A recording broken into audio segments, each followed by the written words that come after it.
नमस्कार दोस्तों, target with PS Parihar channel में आपका स्वागत है। आइए शुरू करते हैं और देख लेते हैं कि दैनिक सायंकाल समाचार के इस वीडियो में विद्यार्थी जीवन से संबंधित कौन कौन सी सूचनाएं हैं। सबसे पहले हम लोग चर्चा करेंगे UP triple S C UPPSC को जो पत्र भेजा गया है अधियाचन और भर्तियों को लेकर के। उसके बाद में हम लोग बात करेंगे ईसीसी, एजुकेटर, बीपीएससी, विद्यालय मर्जर पर जबरदस्त बहस वीएलपी मिश्रा जी की तरफ से। रेलवे वैकेंसी को लेकर के आज रिकॉर्ड तोड़ विद्यार्थियों ने ट्वीट किया है, क्या बात है, उसकी भी हम लोग चर्चा इसी वीडियो में करेंगे, तो वीडियो को आप लोग लास्ट तक देखिएगा। आगे बढ़ने से पहले एक सूचना है उन विद्यार्थियों के लिए जो विद्यार्थी SSC, bank, railway, UPSC, UP triple SC किसी भी भर्ती की तैयारी कर रहे हैं। वे सभी अभ्यर्थी एक वेबसाइट है यहाँ पर जबरदस्त kiranprepare.com, यहाँ पर जाकर के आप लोग AI enabled online mock test में हिस्सा ले सकते हैं। और ये पैसा वो भी मात्र 29 रुपए पर ईयर, एक साल का जो चार्ज है वो केवल 29 रुपए है। यहाँ पर आप लोग देख सकते हैं टोटल जो क्वेश्चन है वो 1 लाख है। अनलिमिटेड अटेम्प्ट, कितने भी अटेम्प्ट आप दे सकते हैं बार बार। 200 से ज्यादा इनेबल्ड AI फ्री टोकन। और ये कौन कौन से एग्जाम्स कवर करती है वेबसाइट, यहाँ पर लिखा है SSC, railway, bank, CTET, UP police, Delhi police, UP triple SC, NCERT MCQs, Bihar UP exams, HSS, CET and others exam. वहीं पर मैंने आप लोगों को एआई के बारे में, यहाँ पर मैंने एक बार आप लोगों को एआई के बारे में बताया था किस तरीके से एआई से आप लोग तैयारी कर सकते हैं। तो इनकी वेबसाइट में ये दिया हुआ है, जैसे कोई क्वेश्चन तो उसका सॉल्यूशन क्या होगा और उसी तरीके के कितने क्वेश्चन और बन सकते हैं। तो ये जो सारी चीज़ें हैं आपको इसी वेबसाइट पर मिल जाएंगी। तो इसकी लिंक, जो इस वेबसाइट की जो लिंक है वो मैंने डिस्क्रिप्शन में और कमेंट बॉक्स में दोनों जगह उपलब्ध करा दी है।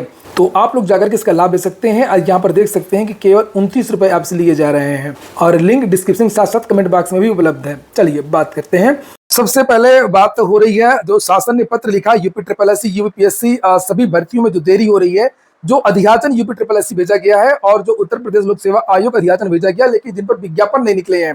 समय समय पर परीक्षण किया जाता है और देखा जाता है कि जिनका अधियाचन भेजा गया है तो किन किन भर्तियों की विज्ञापन इन लोगों ने निकाले हैं।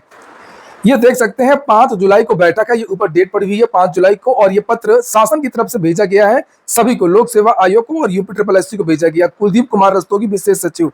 नीचे यहाँ पर लिखा है ये पत्र जारी हुआ था 30 तारीख को ई अधियाचन पोर्टल पर लंबित अधियाचनों के संबंध में, और यहाँ पर लिखा उत्तर प्रदेश लोक सेवा आयोग यूपी ट्रिपल एससी। आप अवगत हैं कि प्रदेश के सभी विभागों के समूह का, खा, गा के रिक्त पदों को त्वरित एवं पारदर्शी तरीके से भेजने हेतु ई अधियाचन पोर्टल विकसित किया गया है और इस संबंध में संबंधित विभागों को समय समय पर प्रशिक्षण एवं आवश्यक दिशा निर्देश प्रदान किए गए हैं। विभागों द्वारा प्रेषित अधियाचन कृत कार्यवाही की नियमित समीक्षा भी की जा रही है। पोर्टल की समीक्षा में यह तथ्य संज्ञान में आया है कि पोर्टल पर बड़ी संख्या में अधियाचन लंबित हैं।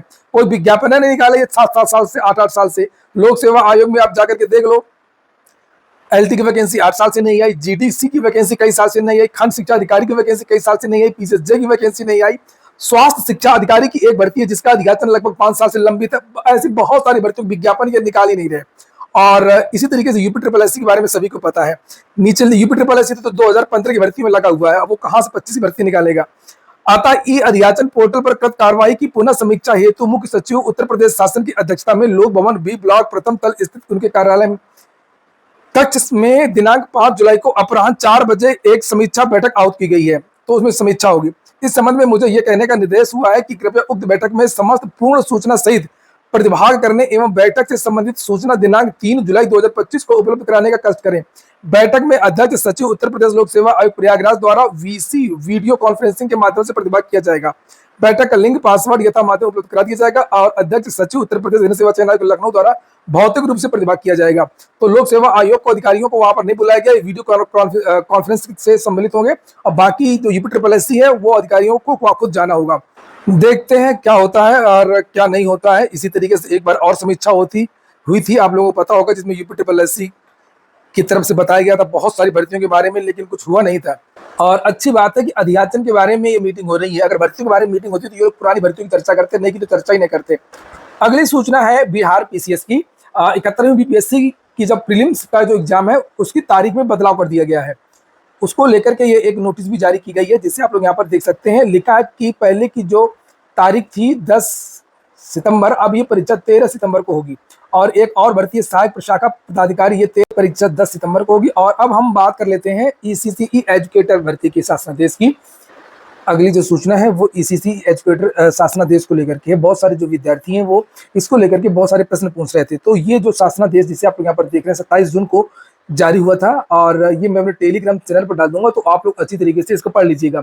हालांकि कुछ जो प्रमुख बातें हैं वो मैं आपको बता दे रहा हूं, जिसमें लिखा हुआ है वार्षिक कार्य योजना एवं बजट 2025-26 में प्राप्त अनुमोदन के क्रम में स्वीकृत 8800 परिषदीय प्राथमिक एवं कंपोजिट विद्यालयों में बाल वाटिका कक्षा हेतु ईसीसीई एजुकेटर की सेवाएं प्राप्त किए जाने के संबंध, तो ऊपर जो बजट वगैरह अलॉट किया गया उसके बारे में जानकारी दी गई है, और नीचे यहाँ पर कहाँ कहाँ भर्तियां होनी है, कितना मानदेय वगैरह मिलना, उसके बारे में जानकारी दी गई है। लिखा है प्रदेश के 75 जनपदों में 8800 विद्यालयों के परिसर में अवस्थित आंगनवाड़ी केंद्रों बाल वाटिका हेतु प्रति केंद्र एक ईसीसीई एजुकेटर संविदा पर आउटसोर्सिंग के माध्यम से मानदेय रुपया 10,313 प्रति माह के आधार पर अधिकतम 11 माह हेतु रखा जाए। उक्त पर चयन हेतु निम्नवत अहर्ताएं हैं।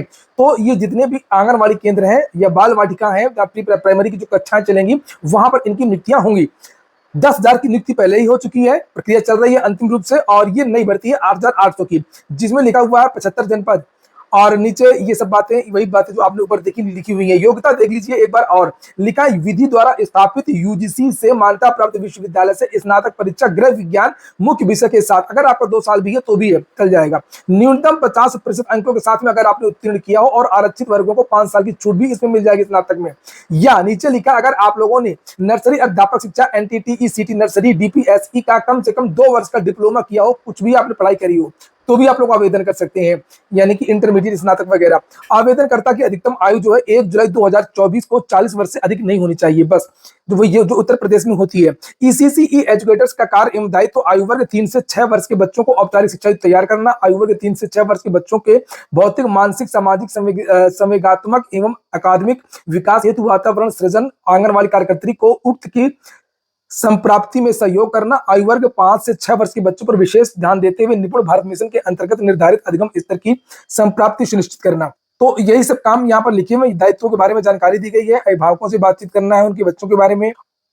यहाँ पर नीचे ये बताया गया है कि कौन कौन रहेंगे, ये देखिए आप लोग देख सकते हैं कमेटी के बारे में।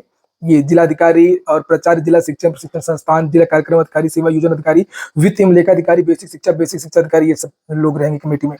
चयन प्रक्रिया के बारे में लिखा हुआ है, तो एकेडमिक के आधार पर ये भर्ती हो, कोई लिखित परीक्षा वगैरह नहीं होगी, सीधे जिसके नंबर ज्यादा होंगे उसका चयन कर लिया जाएगा। सेवा प्रदाता जो जैम पोर्टल होता नहीं, क्या बोलते हैं, सेवा योजन, जहां से संविदा भर्तियां सरकार की निकलती रहती हैं, जिसके बारे में मैंने पहले भी बताया था, वहां से ये भर्तियां अलग अलग जिलों से निकलती रहती हैं। तो उस वेबसाइट, अगर आप आवेदन करना चाहते हैं तो उस वेबसाइट को आप लोग विजिट करते रहें। ये पूरे उत्तर प्रदेश में इकट्ठा भर्ती नहीं आती है, ये अलग अलग जिले की भर्ती निकलती है। और यहाँ पर मेरिट के बारे में लिखा है, सेवा प्रदाता द्वारा उपलब्ध कराई गई भर्तियों की सूची मेरिट के आधार पर उक्त समिति द्वारा तैयार होगी। मेरिट सूची हाई स्कूल, इंटर, स्नातक, डीपीएसई, एनटीटी एवं संबंधित डिप्लोमा के प्राप्तांकों के प्रतिशत के योग के आधार पर प्रत्येक जनपद मेरिट सूची अवरोही क्रम में तैयार करेगा। 2 या 2 से अधिक अभ्यर्थियों के अगर प्राप्तांक बराबर है तो जिसकी उम्र ज्यादा है उसको वरीयता दी जाए। अगली सूचना जो है वो प्राथमिक विद्यालयों की है, विलय की है।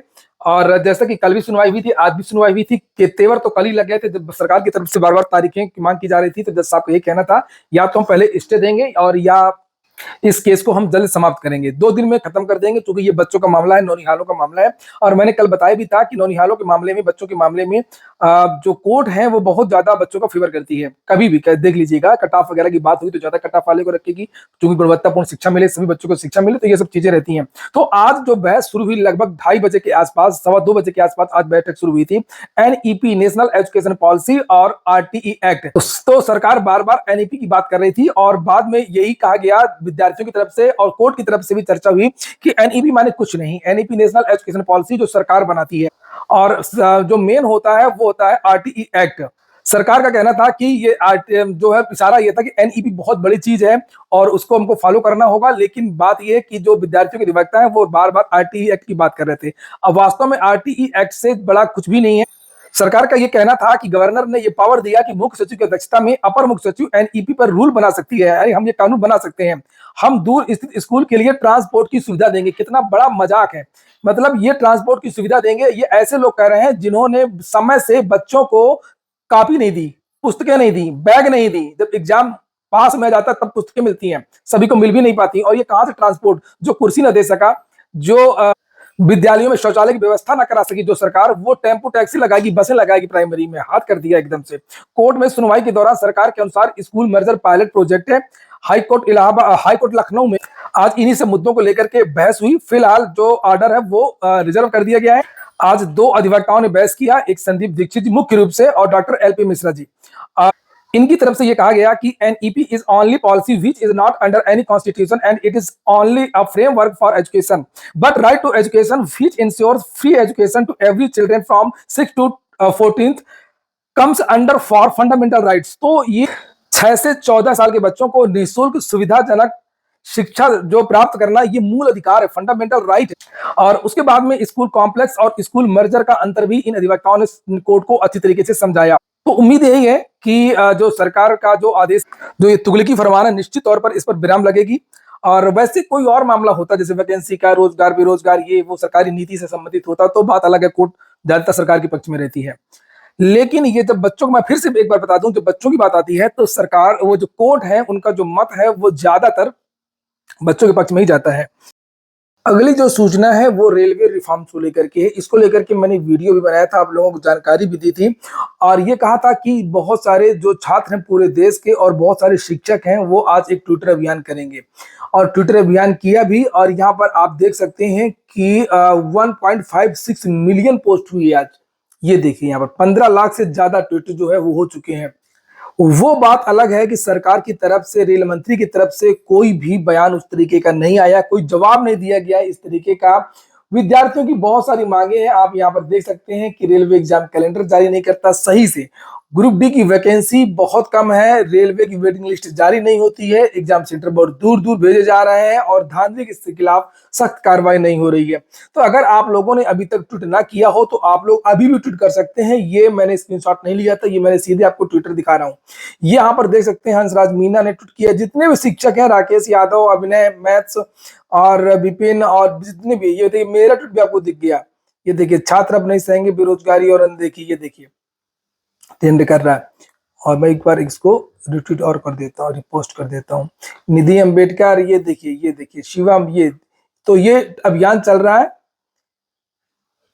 और आप लोग जल्दी से जल्दी ट्वीट कर दें, नहीं तो कोई मतलब नहीं ट्विटर चलाने का। हमेशा जो सोशल मीडिया है ना, उसका ज्यादातर तो गलत ही उपयोग होता है, सही उपयोग बहुत कम होता है। तो अगर सही उपयोग करना चाहते हैं तो बस यही है कि जब इस तरीके के अभियान वगैरह हो तो ताबड़तोड़ ट्वीट करिए आप लोग। ये हो गया आज का वीडियो। पूरा वीडियो सुनने के लिए बहुत बहुत धन्यवाद।